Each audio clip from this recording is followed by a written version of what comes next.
За тэгэхээр би энэ VIP гэмэхийн тамхины тухай тодорхойлж жоохон өөрөө бас үзэл бодлыг ярихгүй бол бас болохгүй юм шиг тэг санагдаад байна л та. VIP гэдэг энэ тамхины тухай. За тэгэхээр сүүлийн үед яаж байгаа юм бэ гэхээр нэлээ хэдэн одоо ус төрчид VIP тэ аль эсвэл утаа тамхи гэдэг хоёр талд гарч талцаад ингээд хэрүүл болж байгаа юм шиг тэ харагдаж байна л та. Гэхдээ цаад санаандаа миний ажиллаж байгаа яг ямар үр дүнд хүрээд байгаа юм бэ гэдэг тийм байна. Тэрний ямар үр дүнд хүрээд байгаа юм бэ гэхээр рекламдаад байгаа юм шиг надад санагдаад байгаа байхгүй юу? Цаад утгаараа. Наана ингээ хоорондоо тэмцэлдээд би нэгэ муулаад энэний татварыг нэмэхгүй гээд ингээд хоорондоо мөнгөн дээр ингээд алцаад байгаа юм шиг санагдаж байгаа юм л та. Гэхдээ цаад утгаараа яг ямар үр дүнд хүрээд байгаа юм бэ гэхээр залуус улам бүр рекламдаад байгаа юм шиг надад санагдаж байгаа байхгүй юу? Тэгээ би яг юу гэж харж байгаа юм гэхээр яагаад рекламдаад байгаа юм шиг санагдаад байгаа гэхээр ингээд жимсний амтаалгын тимний үнэртэйлгэн хүмүүст хоргуулгэн те нэг бол хар тамхи байдгэлгэн те одоо юу гэдэг яг хар тамхи байдаг гэсэн би бол мэдгүй. За зарим нэг хүмүүс ярьж байгаа хар тамхи дунд нь агуулгдчихсан байна л гин зарим нэг хүмүүс нь болохоор одоо юу гэдэг жимсний амтаа хор багтаал гин зарим нь болохоор бүр хортой бүрээ юу тэгэж үнэн худлаа нь мэддэхгүй ингээд баах юм яригдж байгаа байхгүй. Мэдээж хэрглэж байгаа хүмүүс үүнийг мэдж байгаа тийм үү. А тэгтээ хэрглэж байгаа хүмүүс нь хэрэг хар тамхинд донтцсон бол тийм үү. Энээс болоод хар тамхинд орцсон бол хар тамхинд орсон хүн бол архинаас архичин хүртэл тийм үү. Архи ухаанхаа төлөө худлаа ярьж байгаа л архи хүн тийм үү. Тэгвэл хар тамхинд донтсон хүн бүр худлаа яриад одоо юу гэдгийг мэдээж энийг одоо сайн хор багтаа гэж рекламдах тал руу явчих магадaltaй байхгүй хэрэг энийг татж байгаад бүр хүчтэй донтцсон бол би эцэг дүндээ яг юу харж байгаа юм бэ гэхээр эцэг дүндээ реклам болж гин хоёр талцж байгаа хэрүүл болж байгаа ч гэсэн энэ эцэг дүндээ нэгт реклам болоод байна. Хоёрт хамгийн чухал асуудал юу болоод байгаа юм бэ гэхээр дандаа тамхи татдаггүй өсвөр насны хүмүүс тамхинд орж байгаа. Би энэ хоёрыг би мэдж байгаа. Юу юм бэ гэхээр тамхи татдаггүй бүр 10 жилийн хүүхдүүд утаа тамхинд ороогүй хэрнээ VIP-нд орсон байна. Гуравт өшөөнд хамгийн чухал юм байна.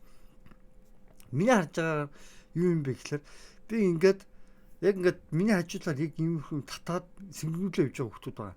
Юу үнэртгийг мэдгүй. Жорлонгийн хортой хими үнэр дарагч гэдэг нэг юм бодис үүдийн жорлонд нэг хаяад хүмүүс би цацчихгоотаа ингээд цацчдаг нэг аль зүйл нэг муухай үнэртэй газар оронготой ингээд цацчдаг ч юм уу. Ялаа шумбал үрээд ч юм үндгүй нэг тийм хортой бодис үүдгийн. Нөгөө үнэр дарагч гэдэг ариутгагч үнэр дарагч гэдэг. Яг тийм нэг жорлонгийн нэг ариутгагчийг тийм муухай үнэртдээ шүү. Яг үннийг хэлэхэд. Тэгэхээр миний харж байгаагаар бол энэ бол яагаад ч тийм сайд бол энэ биш. Яг үннийг хэлэхэд миний харж байгаагаар бол яагаад ч тэгээд дээрэс нь энийг хамгийн том үйлдвэрлэгч нь баг хятад байна гэсэн. Тэгээд зарим хүмүүсийн ярьж байгаагаар тэгээд наана одоо утаа тамхи энэ VIP 2 ингээд хоорондоо ингээд тэршилдээд хоёр компанид хоорондоо муудалцаад байгаа юм шиг харагдаж байгаа боловч цааталтаа утаа тамхи үйлдвэрлэгч нар өөрснөө VIP үйлдвэрлэдэг болоод эхэлчихсэн тийм үү. Шинэ хэрэглэгчтэй бэлдэж байна гэж ярьж байгаа байхгүй. Тэгэхээр гарцаахгүй шинэ хэрэглэгчдийг нь хамгийн их тоонд нь Монгол хүүхдүүд орцсон явж байгаад би доторж байгаа эмзэглээд тэгээ энэ бичлэгийг оруулж байгаа юм шүү. Ер нь бол тийм жимсний үнэртэй гэхээсээ илүүтэй жорлонгийн нэг тийм нэг ариутгагч гэдэг нэг тийм үнэр дарагч гэдэг ингээд цасдаг тийм бодис үү тийм мэдээж одоо гэдэг бас л нэг жимсэрхүү үнэртэй. Гэтэл цааталтаа нэг тийм хортой хоолоо орсон нэг муухай нэг тийм хортой мэдрэмж төрүүлдэг байхгүй юу? Тиймэрхүү одоо ингээд нэг жорлонгийн үнэр ариутгадаг юм. Би тэр тийм үнэрэнд би айгүй дуургүй. Зүгээр арцаа угуулад явж исэн надад бол ингээд хамаахгүй дээр санагддаг. Тиймэрхүү засаж исэн оронд. Тэгэхээр ерөнхийдөө нэг тиймэрхүү хор одоо татаад тамхи татж байгаа хүмүүсээс урт наслна гэж би бол бодохгүй байгаа байхгүй. Яагаад гэвэл энэ VIP гэдэг чинь саяхан шинээр гарсан шүү дээ. Шинээр гарсан. Харин тамхи бол бүр олон жил судлагдчихсан. Тийм үү? За өдөрт тэдээс тэдэн тамхи татах юм бол тийм аюултай юм байна гэдэг нь ингээд судлагдчихсан. Тамхи бол харин VIP болохоор одоо яг дотор ямар хими бодис орсныг ч монголчууд яг үндэ мэдэхгүй байгаа гэж би одоо бодож байгаа. Гүйцэд. Тэг мэдэхгүй байгаа юмнаар хортоо хоргуу гэж яриад байгаа болохоор би жоохон хоргуу гэж яриад байгаа хүмүүст нь эргэлзэж байгаа. Яг үнийг нь яг үнэхээр судалчихсан. Үгүй Америк судалсан л гин Япон судалсан л гин үгүй хүний үгээр үг хийж болохгүй шүү дээ. Би бол яг өөрийнхөө үнэрлэх тэр мэдрэмжиндээ тулгуурлаад юу гэж бодож байгаа. Миний хажуудлаар сэнгэнүүлээд явдаг тэр 10 жилийн жоохон хүүхдүүдийн тэр үнэр яг ямар гэдгүү тэр жорлонгийн ариутгач маш хурдан бодисл миний хажуудлаар сэнгэнүүлээд явж байгаа юм шиг надад санагддаг.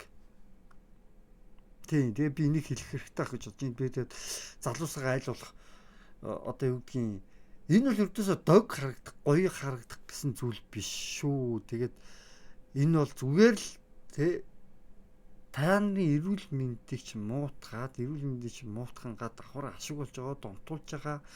Тэгээд дээрэс нь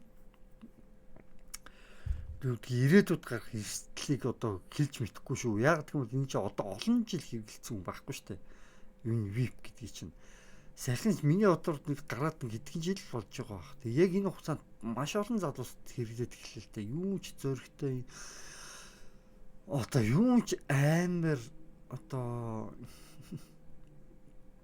юу гэдгийг эрүүл мэндэ муутахаас айдгүй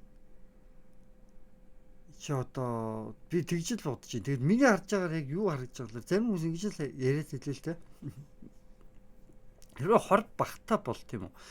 За тамхинаас гарахын тулд VIP-г ашиглаж байгаа гэж ярьж байгаа. За яг үнэхээр одоо юу гэдгийг те одоо юмыг хүн сайнаар муугаар нь ашиглаж болно л доо. Гэхдээ миний харж байгаа ихэвчлэн тамхи татдаггүй хүүхдүүд хүртэл анх тамхинд орохдоо VIP гэхлээр татаад тэгээд дараад нь хар тамхи руу орчих гээд нь гэдэг тиймэрхүү яриануд явж байгаа болохоор би бүр энэ яг үндэ утаа тамхинаасаа илүү энээсээ утаа тамхинаас гаргахаасаа илүү утаа тамхи руу оруулах нь илүү байгаа юм биш үсттэй гэдэг mig бас жоохон бодоод байна. Тэр төр засаг за тэр одоо юу гэдгийг тамхин дээр татвар хаях таниуд баг таниуд надад ямар ч хамаагүй.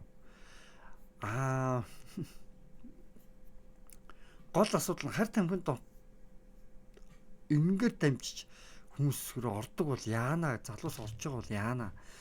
Зүгээр энгийн тамхи руу орж байгаа бол яана гэдэг л тийм зүгээр зовн л байгаа. Түүнээс биш. Тийм тэгээд ер нь энэ бичлэгээ өндөрлөе дөө. Өнөөдөр чинь 2026 6 сарын 25-ны 23 цаг 3 минут болж байна. За тэгээд ер нь бол залуус нэг тамхи татаад хэрэггүй хаа гэж би одоо уриалж байна. Түүнээс одоо хүмүүс нэг тамхинд одоо орцсон бол тэг хямдхан авахаал бодох байх. Би түүнийг нь бол үгүйсэхгүй тийм. Тэгтээ ер нь бол одоо утаач вэ, энэч вэ, аль нь л хортой гэдэг нь хинч тэнэг хүн ч харсан ойлгомжтой шүү дээ.